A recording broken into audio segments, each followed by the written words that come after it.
let's imagine that we are in 3800 BC in the plains of Africa, and you are the eldest member of your tribe, and you are done with your hunting and foraging responsibilities of the day, and you have nothing left to do. So what you do is you just start a fire and you pull your people around in a circle, and then you start training them on how to hunt and forage. Right?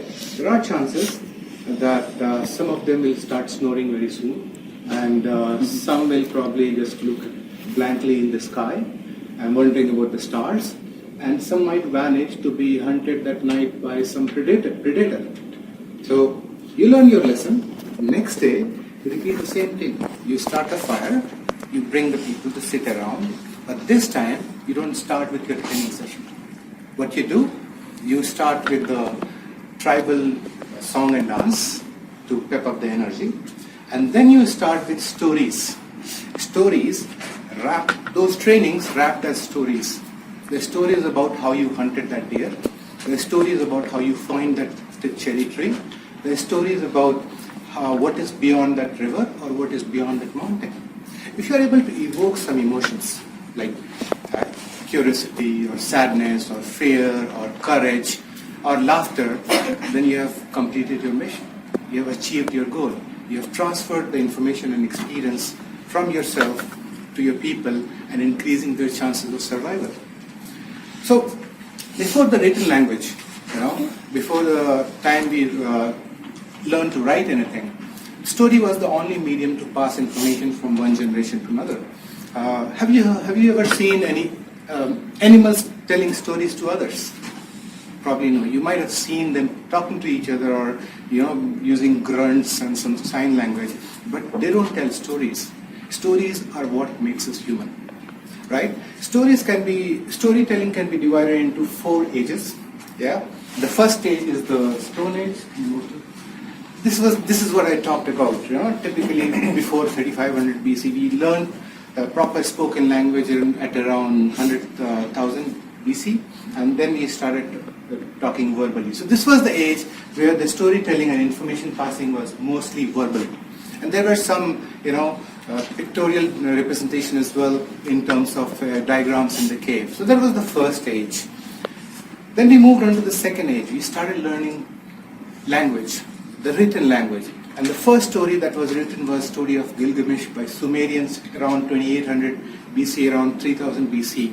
And that was the explosion of epics and stories in our culture, right from the folklore of Africans to the stories written on tombs in Egypt, to the Sumerians and Babylonians and Mesopotamians writing the stories like Gilgamesh, our own Vedas and epics and Panchtantras, and to the Xian dynasty in China and their historical accounting. So all these were the explosion of stories around 1080 BC and 1000 AD. And then came the evolution of writing. We mastered the art of ink, we mastered the art of papers, we mastered the art of clothes, we mastered the art of scrolls, we mastered the art of even printing towards next century. So in this era, there was a lot of storytelling happened. Storytelling in terms of not only verbal, but written. Now the best part was that you don't have to memorize the story like in the first era. In the second era, you were actually telling the story once, and you were actually storing it somewhere, and you were able to reproduce it thousands and millions times as possible. But this era was about written stories. Most not verbal or not visual stories. This era was mostly about written stories. Then came the next age, the electronic age. Somewhere around 1890s, Marconi broadcasted his first radio signal. And that radio signal was not a voice signal, it was simply an S transformed across the English channel. And that was the era where we understood the distribution. But this era was again back to visuals and vocals. Unlike the second era, which was more about written stories. This was back to, the radio was about verbal stories, and the TV was about visual, and movie was about visual story. Imagine yourself in a cinema hall. The popcorn, the smell of popcorn is filling your nose, and you are watching the movie Sholay, where Jay and Deeru are taking revenge on Gabbar Singh. or Avengers trying to defend the planet and defend the universe from Thanos. So this kind of feeling evoked a lot of ecstasy in people as well. And then came the next age which just started around 1990s. In 1990s, the information age came. Most important part of this age was two things. The first thing was that all of a sudden, everyone was creator and everyone was the consumer as well. Previously, you need to be a learned man or you need to be a movie producer or director to tell your story. Now, even a 6-year-old can record himself and publish it himself on YouTube and TikTok. So the best part of this age was that everyone was a creator, everyone was a storyteller, and everyone was a story consumer. And the second part was that it gave birth to a new form of storytelling. We were so used to a written story, oral story, and visual story, but there is something called immersive story. Have you watched a person playing a video game with a VR headset on? You are part of story itself, right? So that's the fourth type of storytelling which got birth in this age. So why I'm talking about this? Right? How can it help us in corporate world?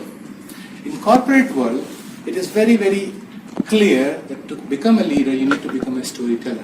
You need to master the art of storytelling, not just general storytelling based on fiction, business storytelling based on facts, which evokes the different type of emotion which is needed in corporate world.